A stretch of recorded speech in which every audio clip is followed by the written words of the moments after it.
దేవుని సన్నిధికి దేవుడు ఆహ్వానించినప్పుడు ఎవరైతే భయభక్తులు కలిగి వినయ భక్తి శ్రద్ధలతో దేవుణ్ణి వెంబడిస్తారో లేక దేవుని సన్నిధికి వస్తారో వారికి నిత్యముగా దేవుని మహిమ కనబడుతుంది. వారు నిత్యముగా దేవుని చేత ఆశీర్వదించబడతారు. దేవుని మందిరానికి దేవుని కొరకు మీరు వచ్చారు కాబట్టి దేవుడిచ్చే ప్రతి ఆశీర్వాదాన్ని అనుభవించడానికి మీరు అర్హత కలిగిన వాళ్ళై ఉన్నారు. పిలువబడిన వాళ్ళు అనేకులంట, కానీ ఏర్పాటు చేయబడిన వాళ్ళు కొద్దిమందే. చాలామందిని దేవుని యొక్క సన్నిధికి రమ్మని ఆహ్వానిస్తాం, దేవుని సన్నిధికి రావాలని వారికి తెలుసు. కానీ దేవుడు ఆశీర్వదించే ఆ సమయానికి వారు రాలేక వారు చాలామంది తమ పనుల్లో నిమగ్నమైపోయి తమ పనుల విషయంలో అజాగ్రత్త పరులై దేవుని ఆశీర్వాదాలకు దూరమవుతున్నారు. కానీ కృపగలిగిన దేవుడు నీకు నాకు మనందరికీ ఆయన సన్నిధిలో నిలిచే భాగ్యాన్ని ఇచ్చాడు. ఆయన వాగ్దానం మన పక్షాన నెరవేరుస్తున్నాడు. అందును బట్టి దేవునికి మరొకసారి స్తోత్రాలు చెల్లిద్దాం. మనము దేవుని పిల్లలమే, మనకు సమస్యలు రావు అని ఎప్పుడు మనం అనుకోకూడదు. సమస్యలు రావట్లేదు అంటే అర్థం ఏంటంటే మనము సరి అయిన విధానములో నడిపించబడట్లేదు అని అర్థం. సమస్యలు వస్తున్నాయి అంటే అర్థం ఏంటంటే ఓహో నేను వెళుతున్న మార్గం బాగానే ఉంది అని అన్న అర్థం. అదేంటండి, సమస్యలు వస్తే మంచి మార్గంలో వెళ్తున్నట్ట అంటే అవును, సమస్యలు వస్తేనే దేవుని పిల్లలు దేవునితో నడుస్తున్నట్టు గుర్తు. సమస్యలు రాకపోతే దేవుని పిల్లలు దేవునితో నడుస్తున్నట్టు గుర్తు కాదు. ఎందుకంటే దైవ గ్రంథంలో దేవుని చేత నడిపించబడిన వాళ్ళలో చాలామంది ఏ సమస్యలు ఎదుర్కోకుండా వెళ్ళిన వాళ్ళు ఉన్నారు. సమస్యలను ఎదుర్కొని వాటి మీద విజయాన్ని పొంది ముందుకు వెళ్ళినటువంటి వాళ్ళు ఉన్నారు.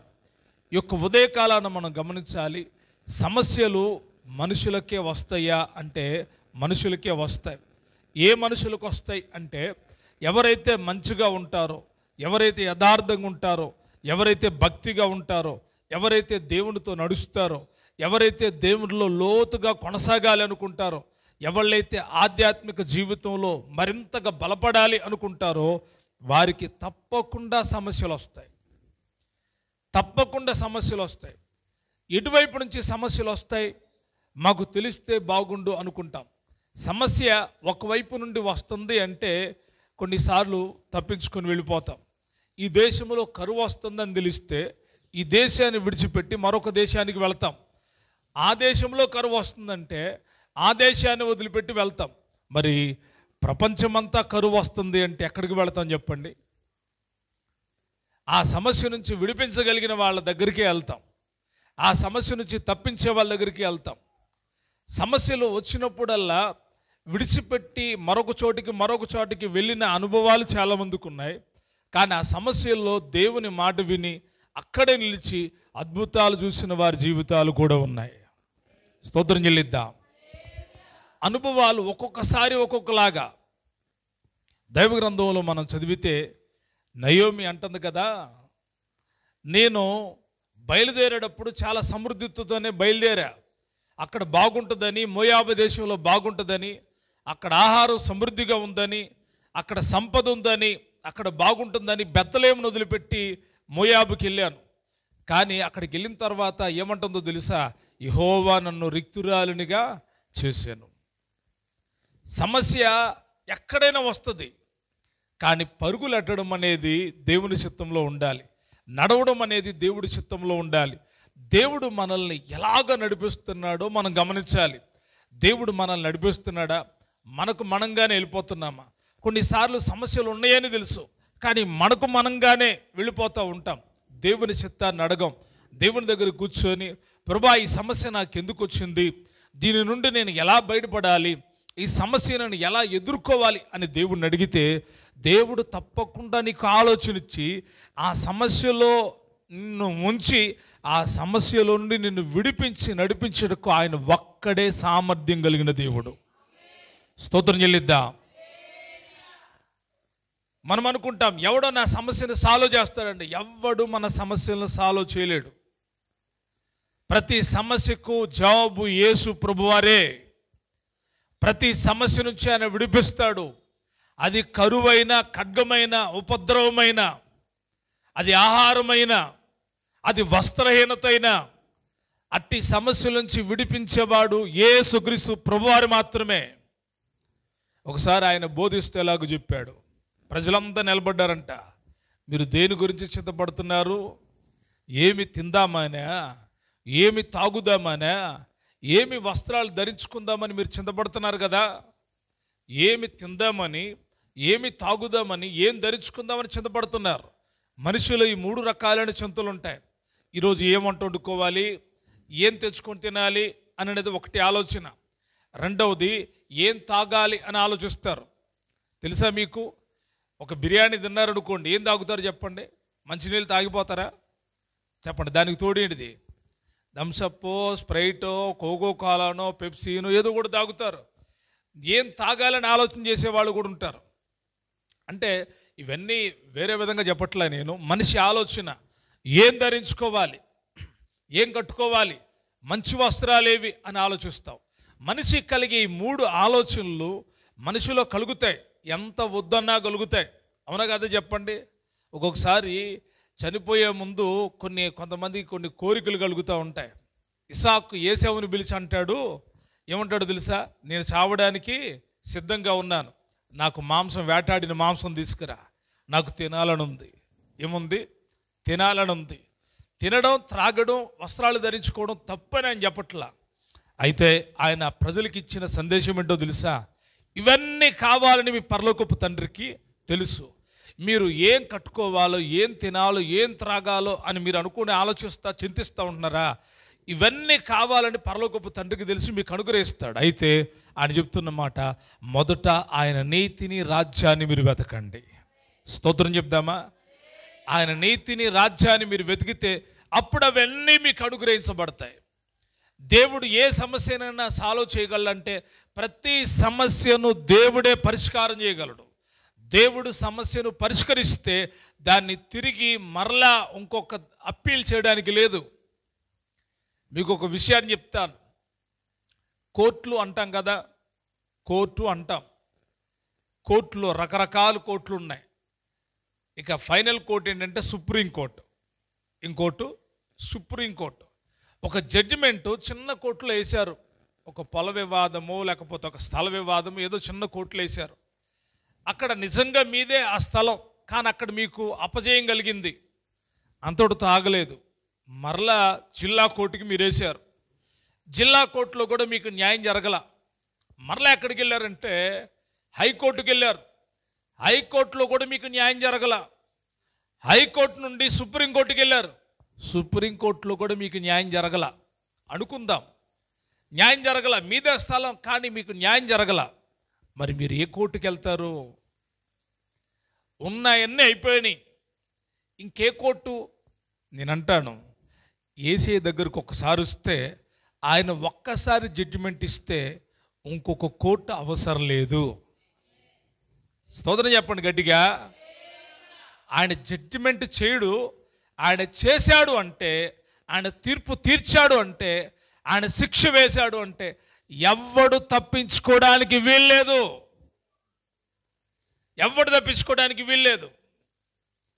ఆయన ఎవ్వరిని తొందరపడి శిక్షించట్లేదంట.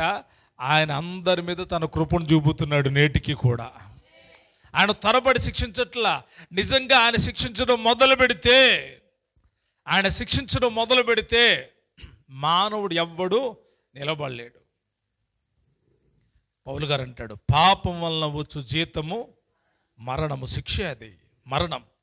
మరి మానవుడు పాపంతోనే ఉన్నాడు, పాపాలు చేస్తూనే ఉన్నాడు, ఇంకా ఎందుకు బతుకుతున్నాడు అంటే దేవుడి యొక్క మహాకనికరం, కృప ఏంటి అంటే ఆయన పిల్లల గురించి ఆయన ఆలోచించే విధానం గొప్పది. ఇంకా మారుతారేమో ఆయన ఉద్దేశం ఏంటో తెలుసా?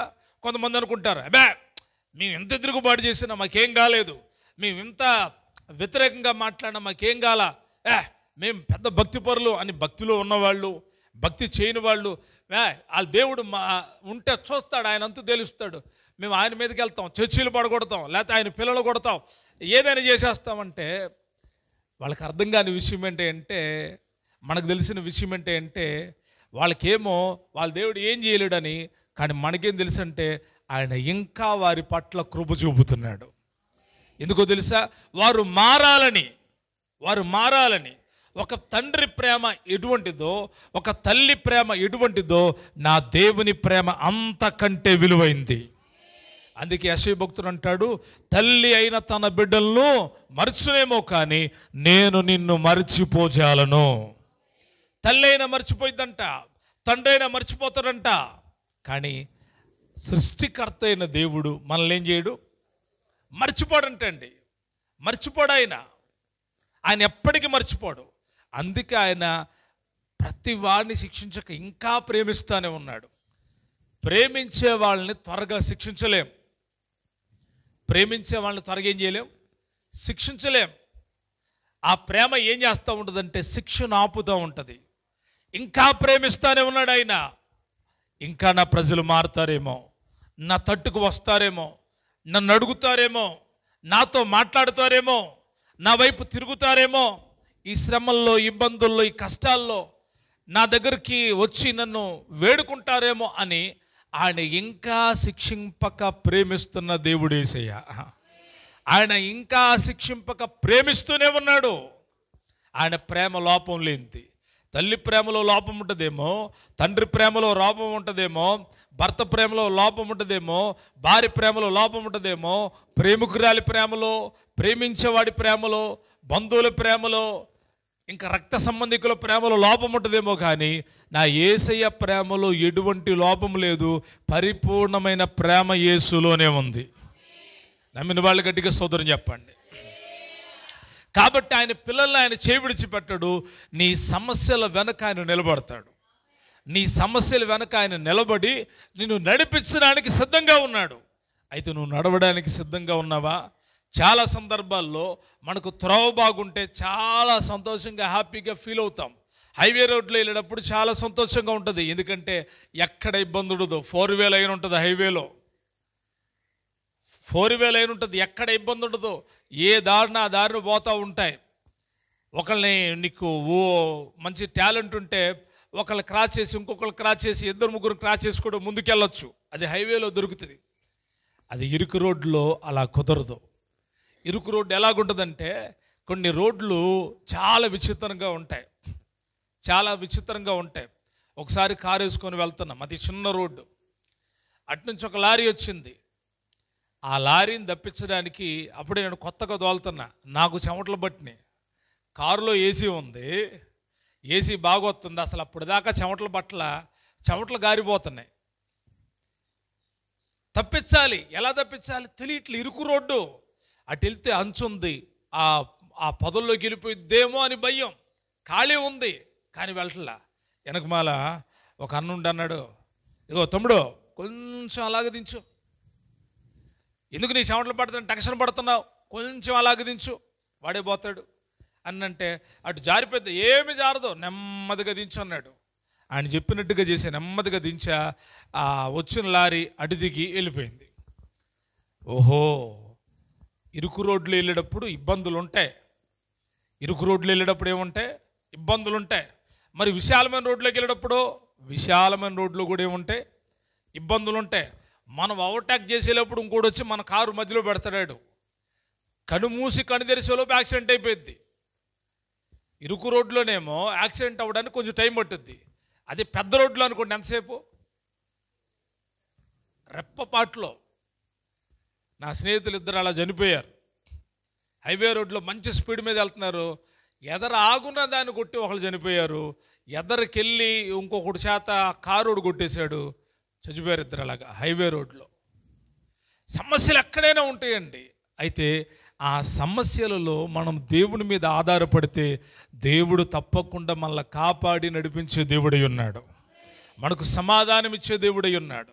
ఆయన ఇంకా మనల్ని శిక్షించక ప్రేమిస్తున్నాడంటే అర్థం ఏంటంటే, ఆయన కృప నేటికి సమృద్ధిగా మన మీద ఉంది, మన మీద నిలిచి ఉంది. మనిషికి వచ్చినంతగా కోపం త్వరగా దేవుడికి వచ్చింది అనుకుంటామా? చెప్పండి. మన ఎదురు ఎవరన్నా అబద్ధం ఆడినా, మనల్ని ఎవరన్నా మోసం చేసినా, మన దగ్గర ఏమన్నా మనకు వ్యతిరేకంగా మాట్లాడినా ఏం చేస్తాం చెప్పండి? నాకెందుకులే వెళ్ళిపోతారా? వెంటనే రియాక్షన్ అవుతాం. అదే రియాక్షన్ దేవుడు అవుతే, అదే రియాక్షన్ దేవుడు చూపిస్తే మనం నిలబడగలమా? భక్తుడు అంటాడు, దేవా మా దోషములను నీవు కనిపెట్టి చూచిన ఎడల ఎవడు నీ ఎదుట నిలువగలడు? ఎవడు నిలబడతాడయ్యా? ఎవడు నిలబడలేడు. నథింగ్. ఎవడు నిలబడలేడు. భూమి మీద ఎవరు నిలబడలేరు. మేము పరిశుద్ధులు అన్నారు చూసారా, వాళ్ళు నిలబడలేరు. ఆయన దోషాలు కనిపెట్టి చూస్తే ఎవడు నిలబడలేడు. ఎందుకంటే దేవుడు దేవుడే, మానవుడు మానవుడే. మనము దేవుని పోలికగా మార్చబడిన తర్వాతే పరలోకానికి వెళతాం. ఆ పోలికలో మార్చబడుతున్న ఆ త్రోవలో మనం ప్రయాణం అవుతున్నాం. ఆయన పోలికలో మారడం కోసమే ఈ ప్రయాణాలన్నీ. కాబట్టి ఉదయకాలాన్ని గమనించాలి. సమస్యల నుంచి విడిపించేవాడు యేసే మాత్రమే. సమస్యల నుంచి ఆయన విడిపించగలడు.